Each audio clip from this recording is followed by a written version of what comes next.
વિદ્યાર્થી મિત્રો, very good morning to all of you.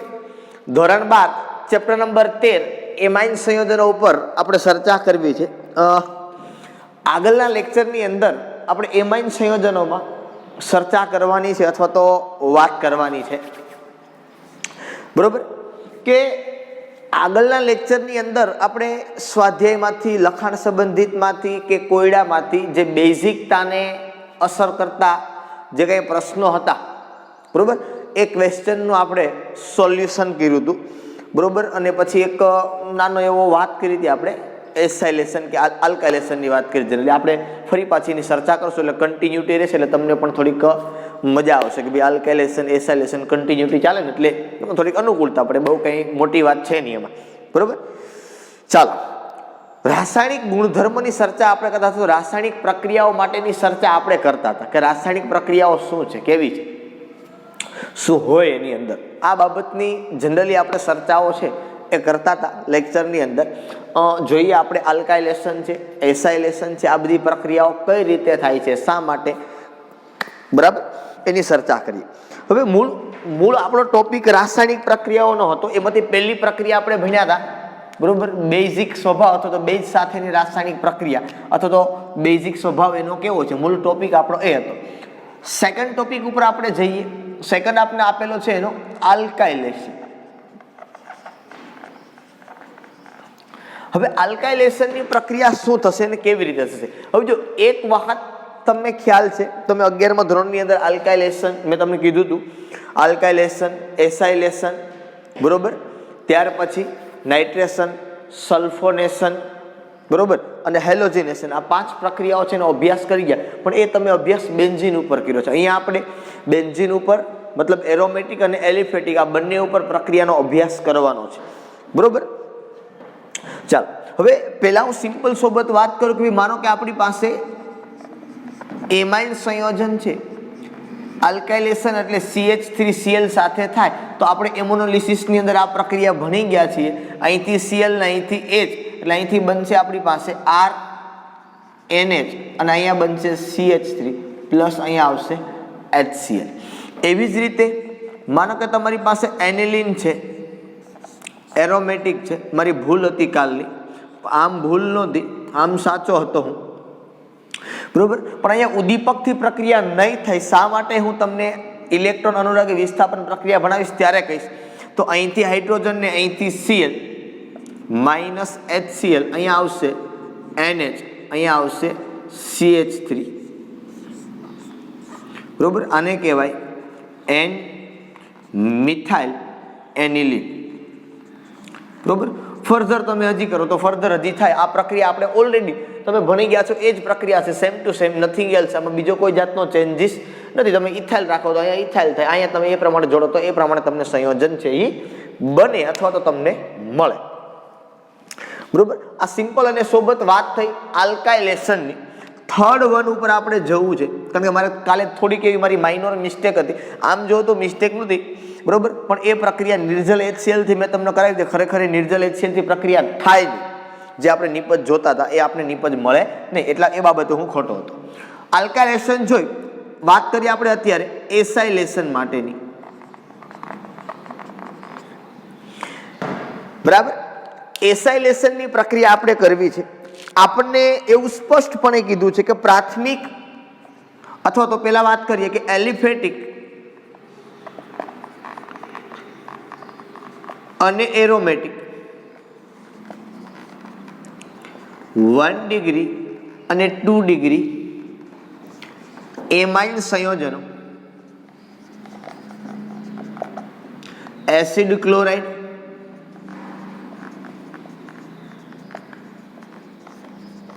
એસ્ટર,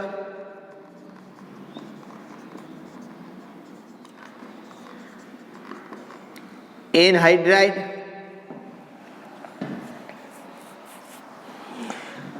સાથે પ્રક્રિયા કરી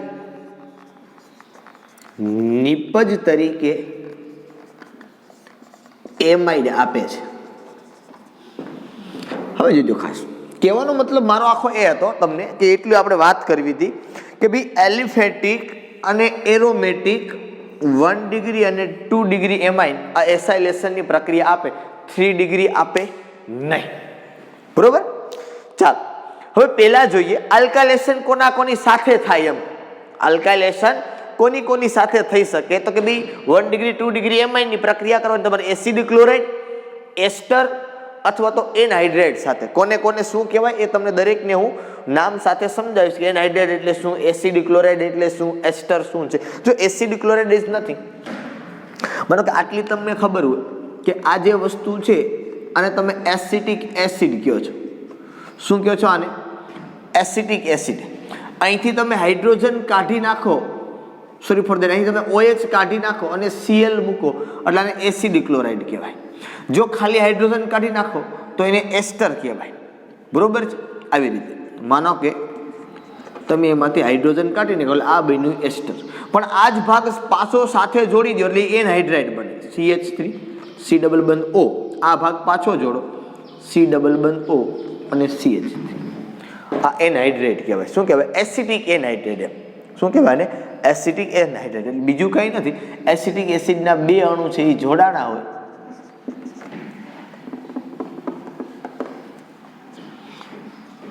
OH વત્તા આ એસિટિક એસિડ તમારો. બરોબર. અહીંથી OH અને અહીંથી એક H એટલે શું બને? જો CH3 C ડબલ બંધ O C ડબલ બંધ O.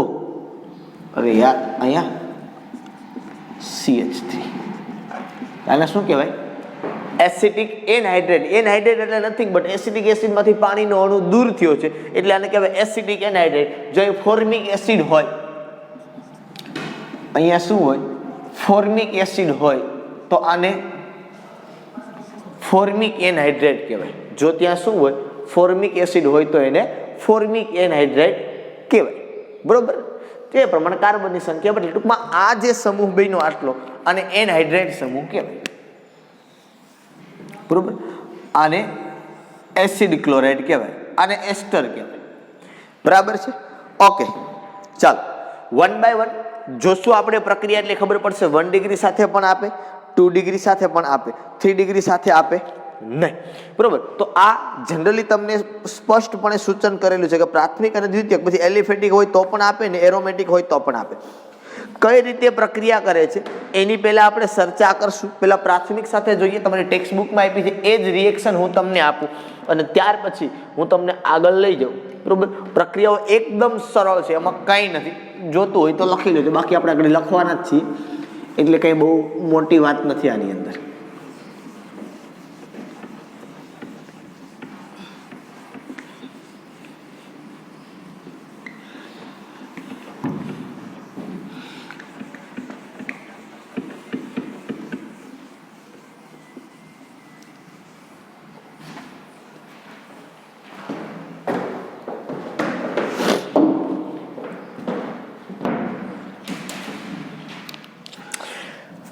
ઓકે, પહેલી રિએક્શન લખીએ આપણે. માનો કે પ્રાથમિક એમાઇનમાં C2H5NHH.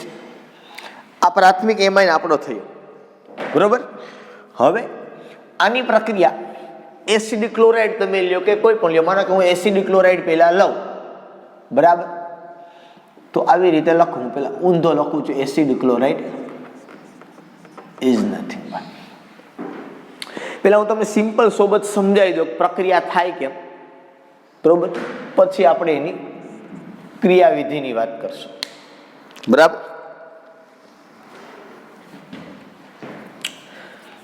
અહીંથી H, અહીંથી Cl, સીધે સીધું અહીં આવી જાવ, C2H5NH, અહીંયા C ડબલ બંધ O અને અહીંયા થઈ ગયું CH3. આ તમારો ઇલેક્ટ્રોન એમ્પર. આનું નામ શું અપાય સર? તો કે આ ક્રિયાશીલ સમૂહ કયો થયો? આ. તો કે એમાઇડ થાય. એમાઇડ એટલે આવું. જો તમને આટલી તો ખબર હોવી જોઈએ, તમે 11મા ધોરણની અંદર ભણી ગયા છો. આને એમાઇડ સમૂહ કહેવાય. શું કહેવાય? એમાઇડ. બરોબર. માનો કે અહીંયા આવું હોય તો આને કહેવાય ઇથેન એમાઇડ. બરોબર. વધારે હોય તો આને કહેવાય પ્રોપેન એમાઇડ. આવું તમે કહેતા. અને અહીંયા કાંઈ નહીં, ખાલી હાઇડ્રોજન હોય તો એને કહેવાય ફોર્મેમાઇડ. ફોર્મિક એસિડનો એમાઇડ એટલે ફોર્મેમાઇડ, બરોબર. પણ અહીંથી આ હાઇડ્રોજનનું વિસ્થાપન છે એ C2H5 વડે થઈ ગયું છે અને અહીંથી તમારે CH3 સમૂહ છે, એટલે ક્રિયાશીલ સમૂહ પ્રમાણે અહીંથી નંબર આપો, આને નંબર આપો 1, આને નંબર આપો 2, એટલે એમાઇન પ્રમાણે આનું નામ આપવું હોય તો નામ અપાય. અને શું અપાય તો કે આને કહેવાય N ઇથાઇલ, 2 કાર્બન છે એટલે ઇથેનેમાઇડ. જોજો આ બેની અંદર નામ, બરોબર. ઓલું તમે માનો જનરલી એમ કહો કે N મિથાઇલ મિથેનેમાઇન ન આવતો, અહીંયા માઇડ આવે. આ એમાઇડ સમૂહ છે. કયો સમૂહ છે? એમાઇડ સમૂહ છે. N ethyl ethanamide. એટલે ખાસ આ બાબતની તમારે કાળજી લેવાની છે, બરાબર છે. ઓકે, બરોબર. આ જ પ્રમાણે જનરલી આની ક્રિયાવિધિ તમને બતાવી છે કે ક્રિયાવિધિ કઈ રીતે થાય. સપોઝ તમે જુઓ કે C2H5N આ H અને અહીંયા H plus Cl C double બંધ O અને CH3. અહીંયા તમને ક્રિયાવિધિ બતાવી છે કે અહીંથી શું થાય તો કે આ બંધ છે ને ઓક્સિજન પાસે આવે એટલે કાર્બન ઉપર પોઝિટિવ ચાર્જ આવે, આની ઉપર નેગેટિવ ચાર્જ આવે, બરોબર છે. સેમ આ બંધનું ઇલેક્ટ્રોન યુગ્મ છે, બરોબર. આ ઇલેક્ટ્રોન યુગ્મ છે એ કાર્બન સાથે જોડાય. હવે જોજો આખી વાત શું થાય, બરોબર. કારણ કે પોઝિટિવ છે એટલે ત્યાં જોડાશે. એટલે જોવો હવે C2H5 આ N છે, અહીંયા કોણ જોડાણું તો કે આ ભાઈ અહીંયા જોડાણ, બરોબર. અહીંયા H અને અહીંયા H લખી નાખો. આની યાર કોણ જોડાણું સીધું તો આની યાર જોડાણું C ડબલ બંધ O અને CH3. પણ આ નાઇટ્રોજન ઉપર ચાર્જ આવ્યો એટલે આ થઈ ગયું પોઝિટિવ, આ બંધ આ બાજુ વીયો, આની ઉપર ચાર્જ આવી ગયો માઇનસ, અને આની સાથે જોડાયેલું કોણ છે હજી? ક્લોરીન, બરાબર. એટલે આ બધાના પોતપોતાના બંધ છે એ શું થઈ ગયા? પૂરા થઈ ગયા. ખ્યાલ પડ્યો આખો? આ Cl ને મેં ઉપર લખ્યો એટલે આ કાર્બન સીધો આની હારે જોડાઈ ગયો, હાઇડ્રોજન ને મેં ઉપર લખી નાખ્યો, બરોબર. એટલે હવે શું થાય ખબર છે જનરલી તો કે હવે અહીંથી આ હાઇડ્રોજન છે એ પોતાનું ઇલેક્ટ્રોન યુગ્મનું દાન નાઇટ્રોજનને કરાયથી છૂટો પડે એટલે, અને આ ક્લોરીન છે ઇલેક્ટ્રોન યુગ્મ લઈને જાય, બરોબર. એટલે આ ઓક્સિજન પાછું આને દાન કરે એટલે હતું એની પાછું બની જાય. એટલે પાછું બને C2H5N હતા એની ઇલેક્ટ્રોન પાછા આવી ગયા, હાઇડ્રોજન અહીંથી છૂટો પડ્યો, અહીંથી Cl છૂટો પડ્યો, આ H અહીંયા કાર્બન અને પાછા દાન કર્યા એટલે ડબલ બંધ O અને અહીંયા થઈ ગયું તમારું CH3. હતી એની પાછી તમારી નિપજ છે એ તમને મળી ગઈ.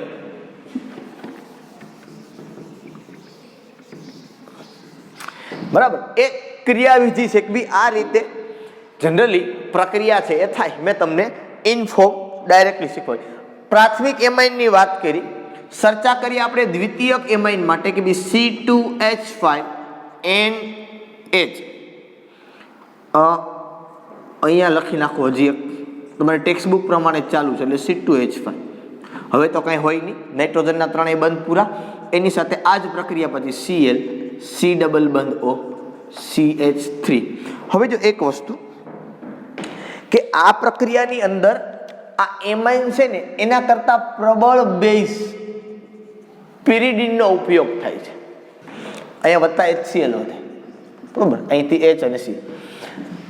એમાઇન કરતા પ્રબળ બેઝ પિરિડીનનો ઉપયોગ કરવામાં આવે કે જેથી કરીને પ્રક્રિયા દરમિયાન બનતો જે HCl છે એ એની સાથે પ્રક્રિયા કરે. માનો કે આ પ્રક્રિયા સંતુલનની અંદર થતી હોય તો તમે વિચારો કે શું થાય તો કે સંતુલનની અંદર થતી હોય અને જો હું HCl ને દૂર કરું તો શું થાય તો કે પ્રણાલી આને વધારે તો કે પ્રક્રિયા પાછી આ દિશામાં થાય, મતલબ પ્રક્રિયા છે એ પુરોગામી દિશામાં આગળ વધે એટલે સંતુલન જમણી બાજુ ભાગે. કઈ બાજુ ભાગે?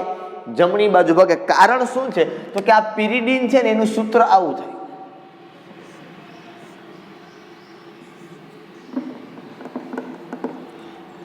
આ નાઇટ્રોજન, અહીંયા H, અહીંયા ઇલેક્ટ્રોન યુગ્મ, આની અને પાછો ઈ HCl છે શું થઈ જાય? જોડાઈ જાય એટલે પિરિડીનિયમ ક્લોરાઇડ હાઇડ્રોક્લોરાઇડ બનાવે. શું બનાવે? પિરિડીનિયમ. આવી રીતે હોય પિરિડીનનું સૂત્ર. આ પિરિડીન થઈ ગયું. અહીંયા H અને આ સીધો હું જોડી દઉં Cl એટલે આની ઉપર ચાર્જ આવી જાય પોઝિટિવ. HCl કેમ જોડાય? એમને તો જોડાય નહીં, બરોબર. એટલે આને કહી દેવાય પિરિડીનિયમ હાઇડ્રોક્લોરાઇડ, આ પિરિડીન તમે એડ કરો એના કારણે HCl સાથે પ્રક્રિયા કરે અને પિરિડીનિયમ હાઇડ્રોક્લોરાઇડ બનાવે કે જેથી કરીને અહીંથી નિપજ છે એ દૂર થતી જાય છે, મતલબ HCl દૂર થાય છે. એટલે આ છે મેક્સિમમ તમારું બનતું જાય, જે આપણે સંતુલનની અંદર અભ્યાસ કરતા લસેટેરેલના નિયમ પ્રમાણે કામ થાય કે બંધ પ્રણાલીની અંદર કાર્ય થતું હોય અને HCl ને તમે દૂર કરો તો પ્રણાલી શું કરવાનો પ્રયત્ન કરે તો કે HCl ને દૂર કરો, નિપજ ઘટે તો પ્રણાલી નિપજને વધારે. કઈ રીતે વધારે તો કે પ્રક્રિયા થઈને. બરાબર છે, ઓકે. ચાલો દ્વિતીયક સાથે પ્રક્રિયા કરીએ, અહીંથી હાઇડ્રોજન અહીંથી Cl, બરોબર. અહીંયા પણ તમારે પિરિડીન બેઝ, આ પિરિડીન છે એ બેઝ છે, એમોનિયા કરતા વધુ પ્રબળ બેઝ છે, એની સાથે પ્રક્રિયા કરે. અહીંયા બનશે તમારી પાસે C2H5N, અહીંયા હજી છે આપણી પાસે C2H5, અહીંયા C ડબલ બંધ O CH3, બરોબર. લાંબામાં લાંબી શૃંખલા અહીંથી તમારી પાસે બનશે, અહીં બીજે ક્યાંયથી બનશે નહીં. એટલે તમારે અહીંયા નામ આપવું હોય તો નામ અપાય. શું અપાય તો કે અહીંયા કહેવાય NN ડાય ઇથાઇલ ઇથેનેમાઇડ. શું બોલાય? NN ડાય ઇથાઇલ ઇથેનેમાઇડ, બરોબર.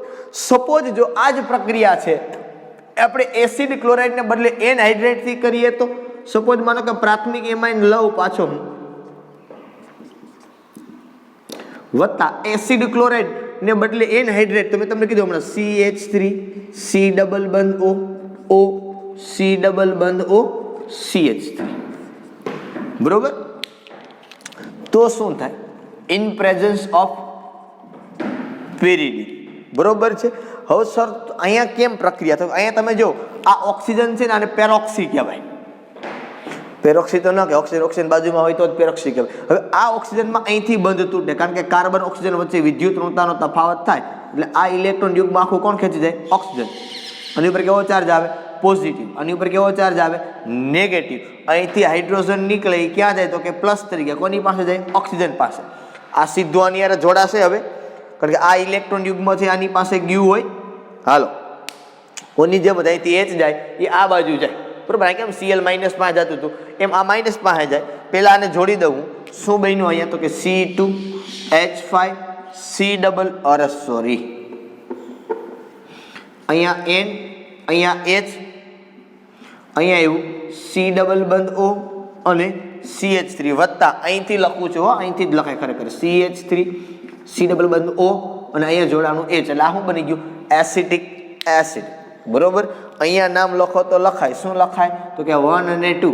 અહીંથી લખાય તો કે N ઉપર કોણ છે તો કે ethyl, N ethyl ethanamide, N ethyl ethanamide. એવું નથી કે એલિફેટિક સાથે જ કરે, તમે એરોમેટિક સાથે પણ રિએક્શન કરાવી શકો. આની તમને હવે આવડશે એરોમેટિક સાથે રિએક્શન સેમ ટુ સેમ થાય. માનો કે હું આ જ પ્રક્રિયા છે એ બેન્ઝીન સાથે કરાવું NH અને H, માનો કે આ એનિલિન છે એની સાથે પ્રક્રિયા કરાવો CH3 C ડબલ બંધ O C ડબલ બંધ O CH3 તો સેમ પ્રક્રિયા થશે. અહીંથી આ બાજુ ખેંચાશે, અહીંયા પોઝિટિવ ચાર્જ અહીંયા નેગેટિવ, અહીંથી હાઇડ્રોજન એક અહીંયા આવશે ઇન પ્રેઝન્સ ઓફ પેરિડીન, બરોબર. અહીંયા લખશું N, અહીંયા આ બેન્ઝીન રિંગ, આ હાઇડ્રોજન એમનન C ડબલ બંધ O CH3 વત્તા CH3 C double O H. તો આને શું કહેવાય? N ઉપર કોણ છે તો કે બેન્ઝીન રિંગ, એટલે આને કહેવાય N ફિનાઇલ, બરોબર. અને ઇથેનેમાઇડ શું કહેવાય? N ફિનાઇલ ઇથેનેમાઇડ, બરોબર. આ જ પ્રમાણે માનો કે અહીંયા પણ તમે બેન્ઝીન લેવું હોય તો લઈ શકો. તમે જુદી જુદી પ્રક્રિયાઓ હજી આની અંદર અસંખ્ય રીતે કરી શકો. આમાં ઘણી બધી હજી પ્રક્રિયાઓ છે એ થાય, બરોબર. સપોઝ માનો કે તમે આવું કહો છો કે સર આપણે પહેલા અહીંયા એનિલિન લઈએ, બરોબર. આની સાથે આપણે પ્રક્રિયા કરીએ. કોની પ્રક્રિયા કરીએ તો કે આમ લઈએ C ડબલ બંધ O, અહીંયા Cl અને અહીંયા પણ બેન્ઝીન લઈએ, અહીંયા લઈએ C ડબલ બંધ O અને અહીંયા Cl. તો પ્રક્રિયા કેમ થાય? તો પણ પ્રક્રિયા આમ જ થાય. અહીંથી હાઇડ્રોજન, અહીંથી Cl, બરોબર. આ NH, અહીંયા C ડબલ બંધ O, એક બેન્ઝીન અહીંયા અને એક બેન્ઝીન અહીંયા. આને તમારે શાખા કહેવાની, એટલે N ઉપર ફિનાઇલ, તો આમ કહેવાનું N ફિનાઇલ. બેન્ઝીન ઉપર CONH છે એટલે આને કહેવાય બેન્ઝેમાઇડ, કારણ કે બેન્ઝીન ઉપર આવું હોય CONH2 તો શું કહેવાય? બેન્ઝેમાઇડ. અહીંથી હાઇડ્રોજનને બદલે કોણ આવ્યું છે? ત્યાં બેન્ઝીન રિંગ છે, એટલે કહેવાય ને N ફિનાઇલ બેન્ઝેમાઇડ. બરાબર છે? ઓકે, ચાલો. તો આવી રીતે તમે અસંખ્ય પ્રક્રિયાઓ છે એ લઈ શકો. આની સાથે આ પ્રમાણે પ્રક્રિયા કરવાની છે ઇન પ્રેઝન્સ ઓફ pyridine. અને pyridine છે, યાદ રાખજો કે એમાઇન કરતા વધુ પ્રબળ બેઝ છે. તેમાં કોઈ પણ એમાઇન હોય પછી પ્રાથમિક Lr, અને તમને હવે ખબર પડી તૃતીયક સાથે શા માટે ના પડી? કારણ કે તૃતીયકમાં હાઇડ્રોજન જ ન હોય. જો તૃતીયકમાં હાઇડ્રોજન હોય જ નહીં તો તમે કઈ રીતે પ્રક્રિયા કરી શકો આની અંદર? તો એની સાથે પ્રક્રિયા કરવાનો કોઈ વિકલ્પ રહેતો નથી. એટલા માટે માત્ર ને માત્ર જે પ્રક્રિયા થઈ એ પ્રક્રિયા માત્ર ને માત્ર કોની સાથે થઈ? તો કે એ પ્રક્રિયા માત્ર ને માત્ર પ્રાથમિક અને દ્વિતીયક સાથે થાય. એસાઇલેશનની પ્રક્રિયા તૃતીયક સાથે થતી નથી. બરાબર છે? ઓકે, ચાલો.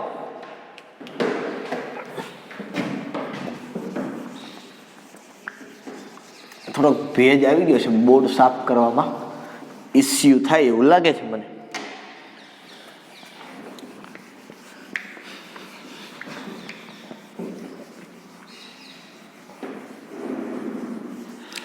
બીજી પ્રક્રિયા તરફ આપણે આગળ વધવાનું છે. બે પ્રક્રિયાઓ જોઈએ આપણે, alkylation as well as acylation.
ચાલો, ત્યાર પછીની પ્રક્રિયા આપી છે આપને exam point of view IMP છે.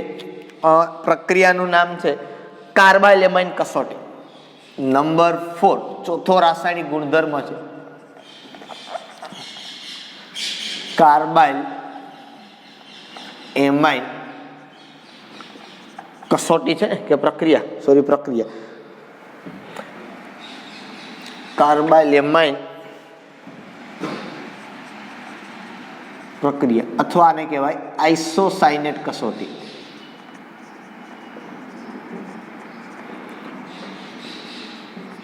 હવે જો આની અંદર કન્ડિશન આપને આપી છે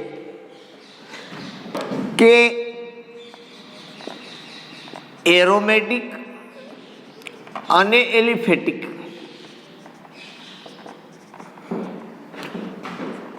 પ્રાથમિક એમાઇન જ આ પ્રક્રિયા આપે. યાદ કરો, આવી જ એક કન્ડિશન આપણે કોણે આપી હતી? તો કે સર આવી જ આપણે કન્ડિશન આપી હતી હોફમેન બ્રોમેમાઇડ પ્રક્રિયામાં કે પ્રાથમિક, એરોમેટિક અને એલિફેટિક એ જ આપે, બીજું કોઈ આપી શકે નહીં. હવે કાર્બાઇલ એમાઇન કસોટીની અંદર શું હોય તો કે ભાઈ જે તમારો એમાઇન છે RNH2, જે તમારો એમાઇન છે એ એમાઇન જે છે એની પ્રક્રિયા તમારે કરવાની છે ક્લોરોફોર્મ અને પોટેશિયમ હાઇડ્રોક્સાઇડ, ઇથેનોલિક પોટેશિયમ હાઇડ્રોક્સાઇડ સાથે આને મિશ્ર કરી અને આને ગરમ કરવાનું છે, મતલબ આને ગરમી આપવાની છે. એનાથી શું બનશે તો કે આઇસોસાયનેટ. હવે આઇસોસાયનેટનું સૂત્ર આપને આમને ખબર હોય કે RN3C. આ આઇસોસાયનેટનું સૂત્ર કેમ સાયનાઇડ તમે કહો એટલે CN કહો, એમ આઇસોસાયનેટ એટલે NC કહેવાય. શું કહેવાય? NC. બરોબર, આ પ્રમાણે એનું સૂત્ર થાય આઇસોસાયનેટ. હવે વધ્યું શું, જેટલું વધે એટલું કાઢી નાખો. પેલી તો વાત એ થાય, જો અહીંથી K અને અહીંથી Cl એટલે શું થાય તમે સમજો, એકદમ સરળ પ્રક્રિયા છે. વત્તા KCl, Cl 3 છે એટલે આને 3 વડે ગુણવા પડે તો કે હાલો 3 KCl વત્તા અહીંથી 3 OH, એક હાઇડ્રોજન અહીંયા બે હાઇડ્રોજન અહીંયા વત્તા 3 H2O. આ તમારી આઇસોસાયનેટ પ્રક્રિયા થઈ ગઈ. જો માનો કે તમે એરોમેટિક ની અંદર આ પ્રક્રિયા કરવા માંગતા હોય તો સપોઝ અહીંયા હું જોડી દઉં એનિલિન. શું જોડી દઉં? એનિલિન. હવે આ એનિલિન ની પ્રક્રિયા કરો તમે અહીંથી ક્લોરોફોર્મ વત્તા KOH સાથે આપો તમે આને ગરમી. બરોબર, exam point of view IMP છે, હા ધ્યાન રાખજો. તો સિમ્પલ અહીંયા N3C પછી અહીંયા વત્તા શું થાય છે 3KCl ને વત્તા 3H2O અહીંયા મૂકી દેવાના 3. એકદમ સરળ. બરોબર, શું કહેવાય તો કે આ આઇસોસાયનેટ મુખ્ય સમૂહ છે તો આને કહેવાય ફિનાઇલ આઇસોસાયનેટ. બરોબર, ફિનાઇલ આઇસોસાયનેટ છે. માને કહેવાય માનો કે R બરાબર મિથાઇલ હોય તો મિથાઇલ આઇસોસાયનેટ. બરોબર, ઇથાઇલ હોય તો ઇથાઇલ આઇસોસાયનેટ. એક વસ્તુ તમને ખબર પડી કે એમાઇનમાંથી આઇસોસાયનેટ બનાવવા માટેની પ્રક્રિયા જેને કહેવાય કાર્બાઇલ એમાઇન પ્રક્રિયા અથવા તો કહેવાય આઇસોસાયનેટ કસોટી. આ માત્ર ને માત્ર યાદ રાખજો કે માત્ર ને માત્ર આ પ્રક્રિયા એરોમેટિક અને એલિફેટિક પ્રાથમિક એમાઇન સાથે જ આપે, દ્વિતીયક અને તૃતીયક એમાઇન સાથે આપે નહીં, કારણ કે અહીંથી બે હાઇડ્રોજન એને દૂર કરી લેવાના હોય. બરોબર, બાકી કોઈની અંદર બે હાઇડ્રોજન જ ના હોય એટલે કોઈ પ્રશ્ન થતો નથી. સેમ પછી એરોમેટિક હોય કે એલિફેટિક હોય. Is it clear? કારણ કે અહીંથી બે હાઇડ્રોજનનું દૂર થવું જરૂરી છે. એટલા માટે માત્ર ને માત્ર 1 ડિગ્રી એમાઇન જ આ પ્રક્રિયા આપી શકે. 2 ડિગ્રી અને 3 ડિગ્રી એમાઇન છે આ પ્રક્રિયા આપતા નથી.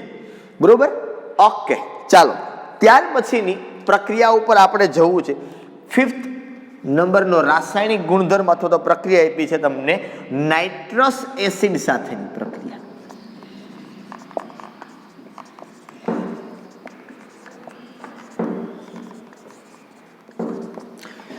શું આપ્યું છે આપને? નાઇટ્રસ એસિડ સાથેની પ્રક્રિયા. નાઇટ્રસ એસિડ નું તો પેલા તમને સૂત્ર આવડતું હોવું જોઈએ. હવે જો આ નાઇટ્રસ એસિડ સાથેની જે પ્રક્રિયા છે ને એ ઇન સિટુ થાય, મતલબ એની જાતે થાય, સ્વસ્થાને થાય. કેવી રીતે થાય? હવે જો નાઇટ્રસ એસિડ એટલે બીજું કાંઈ નહીં, આવી રીતે પેલા પ્રક્રિયા થાય NaNO2 વત્તા HCl.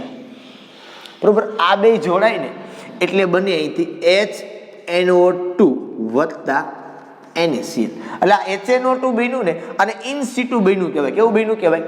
ઇન સિટુ. ઇન સિટુ મતલબ શું તો કે એની જાતે બન્યું, સ્વસ્થાને બન્યું કહેવાય. બરોબર, મતલબ અંદરો અંદર પ્રક્રિયા થઈને આ વસ્તુ છે એ બની. બરાબર છે. હવે પહેલા હું તમને આખી પ્રોસેસ સમજાવું કે કઈ રીતે થાય હજી તો, અને પછી તમને પ્રક્રિયા આપું કે કઈ રીતે. આ 1 ડિગ્રી 2 ડિગ્રી 3 ડિગ્રી બધાય આપે પણ જુદી જુદી રીતે આપે. એરોમેટિક એલિફેટિક બધાય આપે આ, પણ એ જુદી જુદી રીતે આપે. એરોમેટિક પણ જુદી રીતે આપે ને એલિફેટિક પણ જુદી રીતે આપે. બરોબર, એટલે ખાસ આ વસ્તુ છે તમારે એનું ધ્યાન રાખવાનું છે. નાઇટ્રસ એસિડ એટલે HNO2. નાઇટ્રસ એસિડ HNO3 હોય તો નાઇટ્રિક એસિડ, HNO2 હોય તો નાઇટ્રસ એસિડ. કેમ કહીએ આપણે? H2SO4 હોય તો સલ્ફ્યુરિક એસિડ, H2SO3 હોય તો સલ્ફ્યુરસ એસિડ. સેમ H3PO4 હોય તો ફોસ્ફોરિક એસિડ, H3PO3 હોય તો ફોસ્ફરસ એસિડ. ઓકે, હવે આ HNO2 છે બરોબર, એ HNO2 સાથે આપણે પ્રક્રિયા કરવાની છે, પણ HNO2 કઈ રીતે પ્રક્રિયા કરે એની મારે તમારી જોડે ચર્ચા કરવી છે. બરોબર. તો તમને બુકની અંદર સીધું અને સિમ્પલ કે ઇન શોર્ટ સીધું બતાવી દીધું છે કે ભાઈ આ રીતે પ્રક્રિયા થાય. તમને સીધું શું કીધું, મારો કોઈ પ્રાથમિક એમાઇન છે તો એ પ્રાથમિક એમાઇન છે એ સીધું નાઇટ્રસ એસિડ સાથે પ્રક્રિયા. નાઇટ્રસ એસિડ કેમ બને? એક તો તમારી ટેક્સ્ટ બુકમાં નાની એવી માઇનોર મિસ્ટેક છે, એને આમાં એવું લખ્યું છે કેવું કે ભાઈ NaNO2 પ્લસ HCl, પણ ખરેખર અહીંયા 2HCl જોઈએ, કારણ કે ત્યારે પછી HNO2 છે એની સાથે પ્રક્રિયા કરી શકે, એકલા HCl થી થઈ શકતી નથી. શું બને ને કેવી રીતે બને એ હું તમને સમજાવું, બરોબર. હવે પહેલી વાત અહીંયા જો કે આ HNO2 છે એ તમારી પાસે બન્યું. હવે HNO2 છે ને એટલે એનું સૂત્ર આવું થાય, H આ N એ ડબલ બંધ O અને સિંગલ બંધ O, એટલે અહીંયા ચાર બંધ થયા, એટલે અહીંયા પોઝિટિવ ચાર્જ આવે, અહીંયા નેગેટિવ ચાર્જ આવે. હવે તો કે NaNO2 માં એક HCl ની પ્રક્રિયા કરી, HNO2 બન્યું. હજી એકની પ્રક્રિયા કરાવવાની છે આપણે, હજી એક અહીંયા જોઈએ HCl, અને હજી એક તમારે કોણ જોઈશે અહીંયા RNH2. એટલે હવે જે નિપજ બનવાની છે ને એ હવે બનશે. કેમ બનશે એ જોજો આખી વાત. પહેલી વાત તો શું થશે, તો કે પહેલી વાત તો એ થશે કે અહીંથી હું છે ને એ એક પછી એક વસ્તુને દૂર કરું છું. અહીંથી શું દૂર કરું છું, તો કે આ એક હાઇડ્રોજન, આ બીજો હાઇડ્રોજન ને એક આ ઓક્સિજન, એટલે હું બન્યું અહીંયા H2O વત્તા પછી તો કે અહીંથી આ બે હાઇડ્રોજન અને અહીંથી એક આ ઓક્સિજન, એટલે અહીંયા બે H2O થી. આવજો વધુ હું એ તમે જોજો ખાસ, હો અહીંયા આવે ખાસ એ જોવાનું છે. અહીંયા વધ્યો R, એની આરે N, આની પાસે અબંધકારક ઇલેક્ટ્રોન યુગ્મ છે તો કે હા. હવે આ N એની આરે પાછો બીજો N જોડો, બરોબર. આ N ના કેટલા બનશે ખરેખર 4, તો પણ હવે અહીંથી નીકળી જાય એટલે પાછા હાથા એમને આવી જાય તો કે આ N, અને નાઇટ્રોજન નાઇટ્રોજન 3 બંધ બનાવી તમને ખબર છે, બરોબર છે. હવે આ નાઇટ્રોજન છે અને આ Cl, હવે Cl કેવો હોય માઇનસ, એની સાથે જોડાય એટલે ઇલેક્ટ્રોન યુગ્મનું દાન કરે. કોને દાન કરે? Cl ને. એટલે અહીંયા ચાર્જ આવે પોઝિટિવ, કારણ કે આ બંધ અહીંયા Cl પાસે જાય અને Cl એને ઇલેક્ટ્રોનને મેળવો નાઇટ્રોજન પાસેથી. આ પ્રકારે બન્યું. એટલે થાય શું, હકીકતે એવું થાય આની અંદર કે આ નાઇટ્રોજનના કેટલા બંધ બની ગયા? 4 બંધ બની ગયા. કેટલા બંધ બની ગયા? એના 4 બંધ બની ગયા, બરોબર. એટલે આ જે ઇલેક્ટ્રોન યુગ્મ છે હવે શું થાય, નીચેના ભાગમાં કહું તમને કે આ ઇલેક્ટ્રોન યુગ્મ અહીંયા જાય ને આ ઇલેક્ટ્રોન યુગ્મ અહીંયા નીચે આવે, એટલે શું થયું જો તમે, તો કે બને અહીંયા R આ N ટ્રિપલ બંધ જ છે, પણ અહીંયા ઇલેક્ટ્રોન યુગ્મ આવી ગયું, અહીંયા આવી ગયો પોઝિટિવ ચાર્જ અને અહીંયા આવી ગયો Cl માઇનસ. આનું ઇલેક્ટ્રોન યુગ્મ એમને છે, ભલે બંધ બની ગયા, બરોબર. એટલે આને એપ્રોક્સિમેટલી આવી રીતે તમે લખી શકો. શું લખાય, તો કે RN2 પ્લસ અને Cl માઇનસ, બરોબર. આને ક્ષાર બીનો કહેવાય. શું બીનું કહેવાય? ક્ષાર. એટલે આ પ્રમાણે ક્ષાર બને છે આખો, કે NaNO2 ને HCl એક જોડાય એટલે HNO2 અને NaCl બને, બરોબર છે. અને એ પછી બીજો HCl નો અણુ HNO2 વાળે પ્રક્રિયા કરી અને બે H2O બનાવે અને RN2 પ્લસ Cl બનાવે, બરોબર. ઓકે, ચાલો. એટલે અહીંથી શું બનશે હવે જો, તો કે RN2 પ્લસ અને Cl માઇનસ. આટલું તો બન્યું. વધ્યું કેટલું જોવો તો કે એક NaCl વધ્યો ને 2 મોલ શું વધ્યા? 5. પણ પ્રશ્ન શું છે કે આ જે ક્ષાર બને ને એટલે શું કહેવાય એ હમણાં સમજાવું, બરોબર. આ જે ક્ષાર બને ને અને અસ્થાયી ક્ષાર બને, આ સ્થાયી નથી, આ સ્થાયી નથી. અને આ પ્રક્રિયા ખાસ યાદ રાખજો 273 થી 278 કેલ્વિન તાપમાનના ગાળામાં કરવી પડે. કેટલા તાપમાનના ગાળામાં કરવી પડે? 273 થી 278 કેલ્વિન તાપમાનના ગાળામાં કરવી પડે. એનાથી ઊંચા તાપમાને આ પ્રક્રિયા થઈ શકે નહીં. હવે આ જે પ્રક્રિયા થઈ આમાં તો અહીંયા આવી રીતે લખી નાખું એટલે ચાલે કે નહીં? શું ચાલે, તો કે માઇનસ NaCl અને -2H2. આ પ્રક્રિયા છે, આનું જળ વિભાજન છે એ પાણી વડે કરવામાં આવે. એટલે જળ વિભાજન કેમ થાય તમને ખબર હોય, અહીંથી તૂટે, બરોબર છે. કોની પાસે શું જાય તો તમને સીધી ને સરળ રીતે ખબર છે, બરોબર, કે અહીંયા આવે ROH વત્તા અહીંથી આ બંધ છે એ સીધો નાઇટ્રોજનનો તૂટી જાય, H સાથે આ જોડાઈ જાય Cl. નાઇટ્રોજન વાયુ તરીકે છૂટો પડી જાય ને આપણે આલ્કોહોલની નિપજ મળે. તો એમાઇનમાંથી તમને સીધું શું મળ્યું? આલ્કોહોલ. પ્રાથમિક હોય તો આવી રીતે મળે, બરોબર. સેમ દ્વિતીયક અને તૃતીયકથી પણ મળી શકે, બરોબર. આને ડાયોઝોનિયમ ક્ષાર બોલાય. શું બોલાય? ડાયોઝોનિયમ ક્ષાર. આ જે ક્ષાર છે એ કેવો ક્ષાર બોલાય? આનું નામ શું છે? ડાયોઝોનિયમ ક્ષાર. શું કામ કહેવાય? તો કે બીજો N ટ્રિપલ બંધ N છે ને, આ સમૂહને એઝો સમૂહ કહેવાય. કયો સમૂહ કહેવાય? એઝો. બે છે એટલે કહેવાય ડાય. એઝો પ્લસ છે એટલે પાછળ લાગે ઈએમ, તો એઝોનિયમ. એઝોનિયમ. Cl માઇનસ તો કહેવાય ક્લોરાઇડ, બરોબર. Diazonium chloride. અથવા તો હું તમને ખાલી ક્ષાર બોલો તો એવું કહી શકું, ડાય અથવા તો ડાયઝોનિયમ, એવું તમે કહી શકો. ડાયઝોનિયમ ક્ષાર. પછી Cl ન હોય, Br ન હોય, કે કોઈ પણ ન હોઈ શકે. હવે જો આ મેં તમને આના માટે વાત કરી, સેમ તમે વાત કરી શકો એનિલિન માટે. પણ અહીંયા અગત્યની વાત આખી એ આવે છે કે જ્યારે તમે એનિલિન માટે આ બાબતે ચર્ચા કરો છો, NaNO2 પ્લસ 2HCl, બરોબર. ટેમ્પરેચર રાખવાનું 273 થી 278 કેલ્વિન. અહીંથી માઇનસ NaCl ને માઇનસ 2H2O. R ને બદલે AR રાખી દો, બીજો કોઈ જાતનો ચેન્જ નથી અહીંયા. તો અહીંયા આવી જશે N2 પ્લસ Cl માઇનસ, બરોબર. આને બોલાય બેન્ઝીન ડાયોઝોનિયમ ક્લોરાઇડ. શું બોલાય? Benzene diazonium chloride. આ સ્થાયી છે, બેન્ઝીન માટે સ્થાયી છે. શા માટે સ્થાયી છે?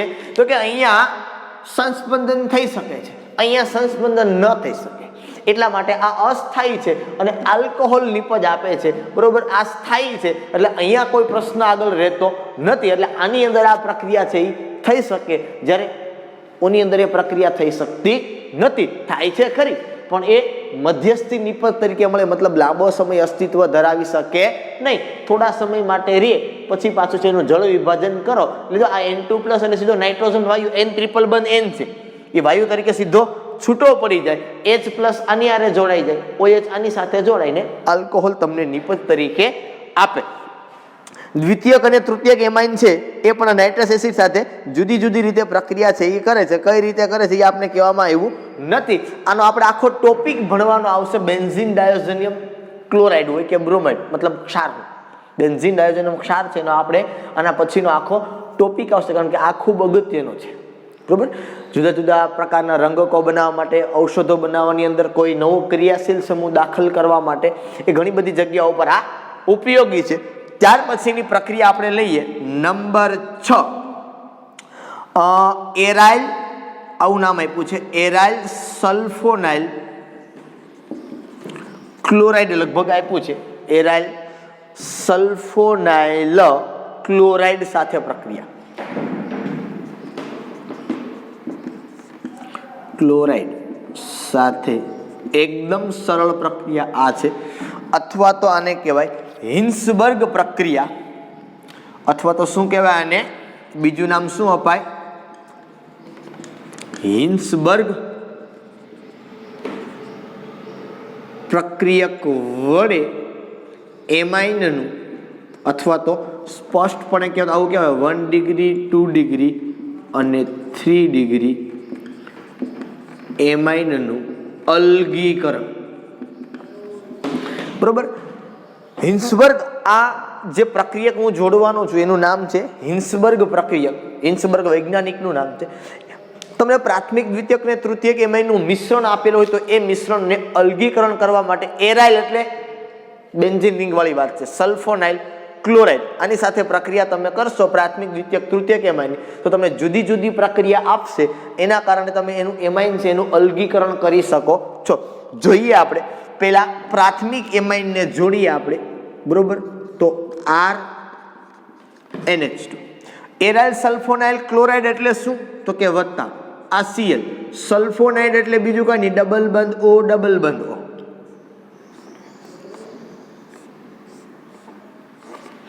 આને કહેવાય બેન્ઝીન સલ્ફોનાઇલ ક્લોરાઇડ, બરોબર.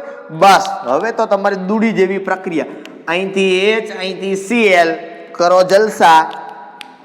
હાલો, અહીંયા R, અહીંયા N, અહીંયા H, અહીંયા ડાયરેક્ટ લખી નાખું છું SO2 આ પ્રક્રિયા, બરોબર. હવે R રાખ્યો હોય તો R રાખો, તમે CH3 રાખ્યો હોય તો CH3. જો CH3 તમે રાખો એટલે તમને નામ આપવામાં ખબર પડે, બરોબર. માનો કે અહીંયા R ને બદલે હું શું મૂકી દઉં, CH3, તો અહીંયા શું મૂકી દેવાય, CH3. હાલો N ઉપર કોણ છે કે મિથાઇલ, તો આને લખાય N મિથાઇલ બેન્ઝીન સલ્ફોનેમાઇડ. શું બોલાય, સલ્ફોનેમાઇડ. ઓલું એમાઇડ હતું, આ સલ્ફોનેમાઇડ. બેન્ઝીન સલ્ફોનેમાઇડ, બરોબર. શું બોલાય, N મિથાઇલ અથવા તો બેન્ઝીન સલ્ફોનેમાઇડ. હવે જો એક વસ્તુ, આ જે બન્યું ને આ ક્યાંથી બન્યું હોય, તો કે ભાઈ સલ્ફોનિક એસિડમાંથી બન્યું હોય. ક્યાંથી બન્યું હોય, સલ્ફોનિક એસિડ કે સલ્ફોનાલિક એસિડ છે એમાંથી જનરલી Cl3 લાગેલો હોય, અહીંયા HO. અને હવે આ હાઇડ્રોજન જે છે ને એસિડિક થઈ ગયો, કારણ કે બેન્ઝીન સલ્ફોનેમાઇડ સાથે જોડાયેલ છે. એમાઇડ છે જનરલી બધા પેદા એસિડમાંથી જ થાય, એસિડ એમાઇડ એસ્ટર આ બધા એમાંથી પેદા થાય. તો આ હાઇડ્રોજન છે ને એનો એસિડિક થાય, એટલા માટે આ પદાર્થ છે ને, આ જે પદાર્થ બન્યો આ આલ્કલીમાં દ્રાવ્ય હોય છે. એમાં આલ્કલીમાં કેવો થઈ જાય, આ દ્રાવ્ય, મતલબ આલ્કલીની અંદર આ ઓગળી જાય, બરોબર છે. કારણ કે આ હાઇડ્રોજન છે એ એસિડિક હોય એટલે આલ્કલીની અંદર દ્રાવ્ય થઈ જાય, એની વચ્ચે ક્ષાર છે એ બને, અને પાછું એનું તમે જળ વિભાજન કરી નાખો, બરોબર, એટલે પાછો તમને આ પ્રાથમિક એમાઇન છે એ મળી જાય, બરોબર, પ્રક્રિયાની અંતે. એવી જ રીતે માનો કે તમે દ્વિતીયક એમાઇન લ્યો છો અહીંયા, તો કે CH3 NH, અહીંયા CH3 વત્તા Cl, અહીંયા સીધું લખું છું SO2 અને બેન્ઝીન રિંગ. તમારે વ્યવસ્થિત દોરવાની છે, મારી જેમ પછી ઉતાવળ તમે નહીં કરતા, તમારે ક્યાંય જાનમાં જ જાવ, બરોબર. તો કે સાહેબ તમારે ક્યાં જવું છે, કે -HCl એ લખી નાખું છું, લખ્યું નથી, બરોબર. અહીંયા બનશે CH3 N CH3, અહીંયા SO2 અહીંયા, બરોબર. અહીંયા લખીએ આપણે, શું લખાય, તો કે અહીંયા લખાય NN ડાઇમિથાઇલ બેન્ઝીન સલ્ફોનેમાઇડ, બરોબર. અહીંયા હાઇડ્રોજન છે જ નહીં, એટલા માટે આ આલ્કલીમાં અદ્રાવ્ય, કારણ કે હાઇડ્રોજન હોય તો એ આલ્કલીમાં દ્રાવ્ય થાય, હાઇડ્રોજન છે જ નહીં એટલા માટે આલ્કલીની અંદર દ્રાવ્ય થવાની કોઈ સંભાવના રહેતી નથી, બરોબર. જો તૃતીયક એમાઇન તમે જોડો ત્યાંની અરે પ્રક્રિયા ન કરતો છેલ્લે વધે એ તૃતીયક એમાઇન વધે. પ્રાથમિક નીકળી ગયો, દ્વિતીયક નીકળી ગયો, બરોબર. હવે જે છેલ્લે વધે એ તમારી પાસે કયો વધે, તો કે છેલ્લે વધે એ તમારી પાસે તૃતીયક વધે, કારણ કે તૃતીયક એમાઇન છે એની સાથે પ્રક્રિયા કરતો નથી, એટલે તૃતીયક પાસે હાઇડ્રોજન પરમાણુ છે નહીં, એટલા માટે આ જે હિન્સબર્ગ પ્રક્રિયા છે, તો તમને અથવા એવું પણ કહી શકે કે હિન્સબર્ગ પ્રક્રિયા છે એ, અથવા હિન્સબર્ગ પ્રક્રિયા વડે એમાઇનનું અલગીકરણ સમજાવો, અથવા તો તમને એવું પણ કહે કે 1 ડિગ્રી 2 ડિગ્રી અને 3 ડિગ્રી એમાઇનનું અલગીકરણ કરવા માટેની પદ્ધતિ અથવા તો અલગીકરણ કરવા માટેની પ્રક્રિયા સમજાવો. અહીંયા તમારે લખવાનું કે તૃતીયક એમાઇન વત્તા હિન્સબર્ગ પ્રક્રિયક, પછી લખવાનું કે પ્રક્રિયા થતી નથી, આવી રીતે લખવું પડે આપણે. CH3 N CH3 CH3 વત્તા Cl, અહીંયા SO2, અહીંયા બેન્ઝીન રિંગ, પછી અહીંયા લખવાનું કે પ્રક્રિયા ન થાય, બરોબર. આ વસ્તુ આપણે જનરલી એને કેલ્ક્યુલેટ કરી અને આપવી પડે, બરોબર. એટલે એકદમ સરળ અને સિમ્પલ બાબત છે, આપણે મગજની અંદર રાખવાનું છે. એકદમ નાની નાની પ્રક્રિયાઓ જે આજે આપણે જોઈ, બરોબર. કાર્બન એમાઇન કસોટી છે તો નથી, બસ હા, જો આ બધી વસ્તુ મેં તમને કીધું આગળ પણ કે ઓર્ગેનિક જે છે ને આખું, બરોબર, એ સમજવું એકદમ સરળ છે. યાદ રાખવું થોડુંક મુશ્કેલ પડે, કારણ કે મોટા ભાગની વસ્તુઓ યાદ રાખે. અહીં આ પ્રક્રિયામાં શું છે અને સાથે પ્રક્રિયા કરે, આ જોડાય ને આ બની જાય. હવે આ બને તમારે યાદ કેટલું રાખવાનું, એરોમેટિક એલિફેટિક 1 ડિગ્રી સાથે જ આપે, બીજા કોઈ સાથે ન આપે, પણ જો તમને ખબર પડી જાય તમને ઓટોમેટિક ખબર પડી જાય કે આની અંદર આ પ્રમાણે પ્રક્રિયા થાય છે, કંઈથી 2 હાઇડ્રોજન વપરાય છે, એટલા માટે દ્વિતીયક એલિફેટિક એરોમેટિક આપી શકે નહીં. સેમ નાઇટ્રસ એસિડ વાળી જે પ્રક્રિયા છે એમાં પણ ખાસ મેં તમને જોયું કે એલિફેટિક એમાઇન છે તો તમને નિપજની અંદર આલ્કોહોલ આપે, એરોમેટિક એમાઇન છે તમને નિપજની અંદર બેન્ઝીન ડાયોઝોનિયમ ક્લોરાઇડ છે એ આપે, બરોબર. હિન્સબર્ગ પ્રક્રિયા છે તો એ પણ, કારણ કે આ બધી પ્રક્રિયાઓ છે ઇમ્પોર્ટન્ટ છે. ચોથી પ્રક્રિયા, પાંચમી પ્રક્રિયા, 6 નંબરની પ્રક્રિયા. એક પ્રક્રિયા આપણી પાસે રાસાયણિક ગુણધર્મની અંદર હવે બાકી છે, ઇલેક્ટ્રોન અનુરાગી આપણે જોશું, કારણ કે આપણો એમાઇન છે એ કેન્દ્ર અનુરાગી છે. એટલે આપણે જે પ્રક્રિયા થશે એ કઈ થશે? ઇલેક્ટ્રોન અનુરાગી પ્રક્રિયા થશે. ને કેવી રીતે થશે એના ઉપર આપણે કાલના લેક્ચરની અંદર ચર્ચા કરશું. એક પ્રક્રિયા આપણે બાકી છે, પછી સીધા આપણે વહી જશું બેન્ઝીન ડાયોઝોનિયમ ક્લોરાઇડની અંદર અથવા તો બેન્ઝીન ડાયોઝોનિયમ ક્ષારની અંદર આપણે જનરલી આગળના લેક્ચરની અંદર ચર્ચા કરશું પછી. ઓકે, ચાલો આજના માટે આપણે અહીં સુધી રાખીએ. ફરી પાછા આપણે નવા લેક્ચરની અંદર મળશું. ત્યાં સુધી બધાને Tata, bye bye and C you.